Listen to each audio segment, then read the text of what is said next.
Olá pessoal, meu nome é Rian e junto com o meu amigo Daniel nós vamos apresentar o Uptime Checker. O Uptime Checker é um projeto que foi desenvolvido na disciplina de Oficina de Computação em Nuvem do curso de Ciência da Computação da UFSJ. Os desenvolvedores do projeto foram eu, Rian, e meu amigo Daniel, que atuou junto comigo em todas as etapas do processo de desenvolvimento do sistema. O sistema ele nasce como uma demanda real. A partir de um problema que eu tive navegando por sites institucionais da minha universidade, eu percebi que algumas páginas, alguns endereços, haviam sido sequestrados por plataformas de apostas esportivas e jogos de azar. Visto isso, eu comuniquei à coordenação do curso para que todos os processos de segurança fossem tomados, mas pensei, quantas pessoas não passaram por esse mesmo problema e perderam oportunidades, perderam informações, teve um trabalho a mais de avisar a equipe de segurança sobre o que estava acontecendo. Dada essa situação, uma situação atual e real, pensamos, por que não fazer um sistema de monitoramento que avisasse a empresa, a detentora do endereço na web, que o site havia sido sequestrado. E aí nasce a ideia do Uptime Checker. O Uptime Checker ele foi integrado com diversas tecnologias. Para cumprir os requisitos da disciplina, por exemplo, nós utilizamos tecnologias da Google Cloud Platform, integrado também com frameworks Python, por exemplo, a arquitetura foi desenvolvida no Flask, e utilizamos também recursos de visão computacional para fazer uma análise das imagens colhidas de acordo com a quantidade de alertas que foram configurados, e essas análises eram feitas utilizando visão computacional e bibliotecas como o OpenCV do Python. O nosso projeto ele tem aplicabilidade em diversas áreas. Como eu disse, o intuito é analisar endereços na web. Então, qualquer tipo de site, desde que tenha um certificado SSL válido, ele consegue ser analisado. E a análise é muito simples. O nosso sistema, ele começa a fazer requisições ao site, ele vai analisar como que essas requisições estão sendo respondidas, se beleza, ele conseguiu acessar o site. Se ele consegue acessar o site, ele captura um baseline, ele dá um print na tela, captura um baseline da tela, e à medida que ele vai fazendo novas análises, ele vai comparando esse baseline correto, que foi a primeira imagem do site, do sistema, com as imagens colhidas nas análises posteriores. E com base nessa comparação visual, ele vai te dar uma proporção de similaridade. Então, em um dos testes que a gente fez, por exemplo, nós utilizamos em páginas dinâmicas, que tinham rolagem de posts e tudo mais. E houve uma mudança significativa, mas não ao ponto do sistema avisar que, por exemplo, o site estava corrompido, o sistema havia caído. Outra análise que é feita é a análise textual do HTML. Utilizando o Selenium, a gente captura o HTML da página, coloca um HTML baseline, né, a primeira análise, e nas análises posteriores, esse HTML ele é comparado com esse primeiro. Na parte da componentização, vai ficar mais claro.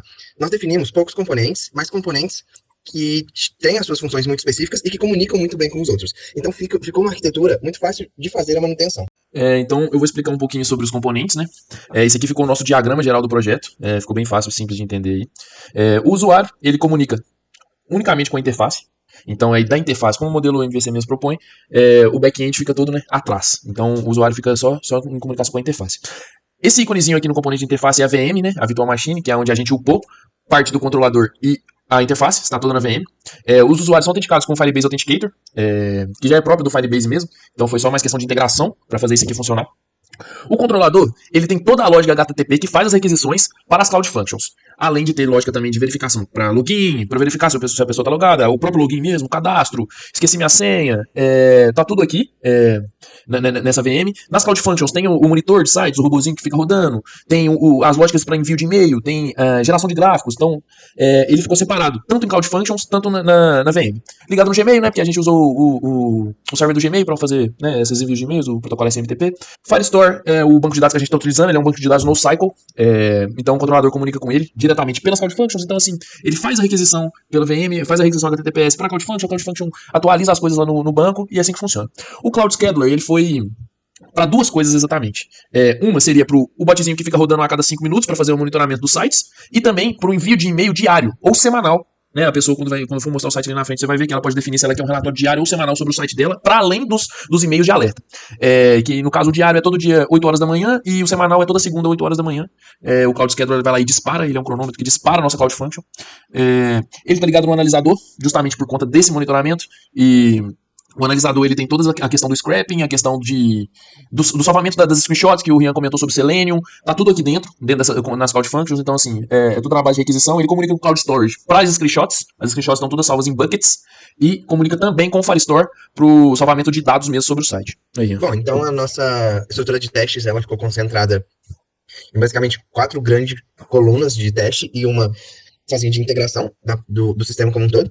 Primeiro nós testamos controlador, banco de dados da face. Então, basicamente, a gente testou o CRUD principal do sistema, com login de usuário, acesso ao dashboard, um teste mais visual mesmo, se o usuário estava conseguindo acessar Então, se a sessão ela é validada e o usuário tem as permissões do CRUD, testamos o analisador com o banco de dados, como o Daniel havia comentado, o banco de dados do analisador, que o analisador salva as informações de análise, principalmente as screenshots, as análises visuais, é no Cloud Storage. Então, nós fizemos esse teste, onde cadastrava um site, dava início no monitoramento, testava o quanto tempo que esse monitoramento ia demorar para ser feito, como que esse salvamento se dava no Cloud Storage. Analisador e controlador, então o analisador ele também precisa se comunicar com o controlador para as respostas que o usuário precisa no dashboard, então todas as estatísticas, a quantidade de vezes que os testes foram, que as requisições foram aceitas pelo site em questão, as condições que foram atingidas, as métricas mesmo de como está a análise do site, e controlador de banco de dados.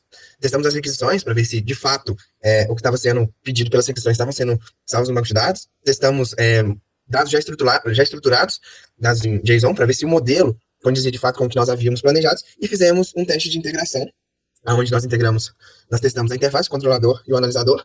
Então, foi um teste de integração completa da plataforma, onde a interface web comunicava com o controlador com o analisador. Basicamente, o que a gente vai mostrar, né, na demonstração do sistema. Então, o nosso sistema, ele passou em todos os testes. Alguns testes falharam por uma questão de, por exemplo, análise de caracteres, algumas coisas que variaram em sistemas operacionais Windows e Linux. Então, quando nós fizemos os testes, o sistema ainda não estava em produção, então a interface ela estava rodando local e a gente teve alguns problemas com sistemas operacionais. No entanto, agora que nós subimos a interface para uma máquina virtual, a gente não percebe esses erros. Então, o sistema passou muito bem nos testes que foram propostos. Então, vou mostrar um pouquinho do sistema agora, né? Só para mostrar sobre o que a gente falou do componente. Aqui tá a VM, né, funcionando. Ela tá aqui, a instância está em execução. Flask VM produção, o nome que eu coloquei aqui. As Cloud Functions estão todas aqui também. Bastante Cloud Function. Inclusive, a gente pode ver no faturamento que é o que mais gasta. Gastou pouco até agora, né? Estamos usando os créditos aí do e-mail institucional. O Cloud Storage, que é aqui que fica as screenshots. Vou abrir, por exemplo, uma aqui. Que o Bucket Uptime Checker Screenshots. Vou abrir aqui de um site. Tá todo o ID com hash ali, né, pela proteção, que dá um screenshot de baseline, por exemplo, que é a que tira a primeira vez que o site cadastra, e a current, que fica tirando toda vez que o bot roda. O bot roda a cada 5 minutos, então vocês podem ver aqui que rodou 9h30, né? Então aqui hoje, né, 17 de julho, 9h30. Aqui é os dois schedulers que eu falei, o do relatório diário, o monitor que fica rodando a cada 5 minutos, aqui a frequência é todo dia 8 horas da manhã. E é isso. Então vamos acessar aqui. Esse é o Uptime Checker, né? Podemos criar a conta aqui e tal. Eu já vou entrar com uma conta minha porque tem alguns sites cadastrados. Então clicamos em entrar. Esse é o nosso dashboard. Ele carrega aqui as estatísticas. Como já tem alguns sites cadastrados aqui, já tem estatísticas aqui. Disponibilidade média, performance média, de acordo com o tempo médio de acesso de cada site. Então o que a gente pode fazer? A gente pode cadastrar um site, qualquer site mesmo. Colocar aqui e tal. Selecionar a frequência que eu quero, o e-mail que eu quero, a notificação. Pode ser o meu mesmo. Eu posso deixar em branco aqui também, porque ele pega o e-mail da conta. Salvo. Site cadastrado com sucesso, tal e tudo. Aqui podemos entrar nos detalhes do site. Por exemplo, o site do Python. Ele carrega a análise aqui. O que ele está fazendo? Ele está fazendo uma média dos tempos que já tem aqui nos históricos. Fazendo a análise visual, da similaridade visual, que podemos ver, inclusive, que no meio da gravação acabou de chegar um e-mail sobre um alerta que eu já tenho do Python aqui. A base, aqui o current, que é a print que ele tirou agora. Eu posso forçar ele a tirar essa print também, nesse testar agora, daqui a pouco eu clico ali para mostrar. Aqui tem um histórico de acesso, né? O botzinho ficou rodando aí, eu já estou deixando ele ligado uns 2 dias aí, mais ou menos, então, desde ontem de noite, ó, dia 16, 9h40, então tem acessos aqui desde ontem. A gente criou filtros para ver até de uma semana ou até um mês atrás, no caso aqui não vai ser possível, porque o último horário aqui foi de ontem, 10h15 da manhã.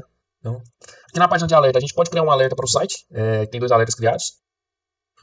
Tempo de resposta alto, que eu dou um nome para o meu alerta, seleciono o site que eu quero receber um alerta sobre. Tem 2 tipos de alerta, disponibilidade, que é quando o site cai e ele te manda um e-mail, né? Aí eu coloco aqui uma disponibilidade menor que, questão da condição, posso selecionar menor que, maior que ou igual a.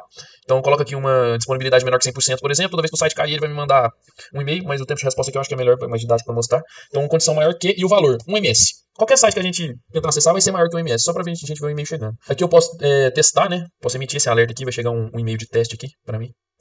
Daqui a pouco, e-mail de teste enviado aqui, ó. Chegou o e-mail de teste. Esse é o e-mail de teste. Esse é um teste do seu alerta personalizado e tal. Se você receber esse e-mail, a notificação está funcionando. Eu posso editar esse alerta, eu posso desativar esse alerta, como o do YouTube está desativado aqui. Eu posso clicar aqui. O status dele está inativo. Cliquei. Vai ficar ativo. Tem um CRUD de todas as funções, né? Então eu posso excluir e tal. A página de comparar site é um negócio muito legal, né? Que faz parte do scrapping. Eu posso selecionar todos os sites que tem cadastrados aqui. Cada um vai ter uma cor. Clico em comparar aqui nas últimas 24 horas. E ele mostra o tempo de acesso para cada site, o tempo médio, o tempo máximo, o tempo mínimo, a disponibilidade. 100% quer dizer que nenhum site desse caiu. Aqui ele separa por cores, né? Fala que a legenda, o azul é o do Twitter, o do Python é o vermelho, o verde é o do FCJ. E, né, configurações de conta, a gente pode selecionar aqui se quer receber o relatório diário, que é aquele 8 horas da manhã, semanal, que é toda segunda. Apenas alertas imediatos, que são os alertas que você define. Tem os dados do seu perfil, posso trocar meu nome, trocar meu e-mail, alterar minha senha. E basicamente é isso. Eu vou mostrar um e-mail de exemplo aqui, né? Aqui um e-mail de exemplo pro site do negócio do Python. Esse alerta você pode selecionar a frequência dele, né? Você quer de 5, 10, meia hora ou até personalizado. E aí o robozinho vai te mandar um e-mail toda vez que esse alerta meta bater nesse tempo de frequência que você escolher. Aqui está o link para o teste do sistema, né?